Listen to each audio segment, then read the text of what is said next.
यदि आप law student हैं तो ये क्वेश्चन आपके दिमाग में जरूर आया होगा कि लॉ करने के बाद क्या करना है, एलएलबी कंप्लीट हो गया उसके बाद क्या करना है। फिर दो ही ऑप्शन आपके दिमाग में वहां पे आएगा, या तो जज बन जाते हैं या तो एडवोकेसी कर देते हैं, एडवोकेट बन जाते हैं। तीसरा आप ज्यादा सोच नहीं पाते हैं। कई लोग अलग अलग तरीके सोचते हैं कि कॉर्पोरेट में चले जाएंगे, फर्म में चले जाएंगे, बट हम उसको एक एडवोकेसी के अम्ब्रेला में ही रखते हैं।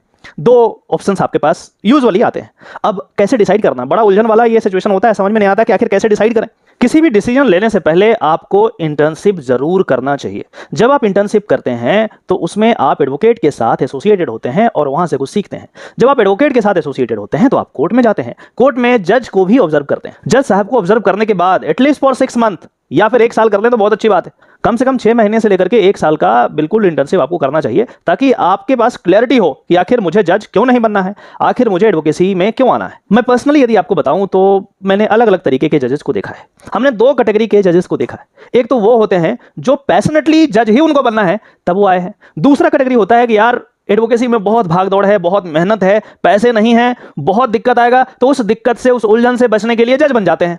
दोनों तरीके के जजेस का अप्रोच में आसमान जमीन का अंतर होता है। Let me tell you very frankly, जो बिल्कुल पैशनेट होते हैं ना कि हमें जज ही बनना है, दूसरा कुछ नहीं करना है, उनका तेवर भी अलग होता है। जो कंप्रोमाइज करके चले जाते हैं ना, वो वहां भी कंप्रोमाइज ही करते रहते हैं, पूरी जिंदगी कंप्रोमाइज ही करते रहते हैं और फिर वैसा ही चलता है। तो आपको डिसाइड करना है कि क्या करना है। तो आप सबसे पहले इंटर्नशिप कीजिए। इंटर्नशिप करने के बाद आप अपने सीनियर का सलाह ले सकते हैं। उसके बाद तमाम चीज़ों का ध्यान रखने के बाद आप ये डिसाइड कीजिए कि क्या करना है। सिर्फ इस वजह से, मैं दोबारा रिपीट कर रहा हूं, सिर्फ इस वजह से कि एडवोकेसी में बहुत भाग दौड़ है, बहुत मेहनत है, पैसे कम हैं, आप कभी भी ये डिसीजन नहीं लीजिए कि हमें एडवोकेट नहीं बनना।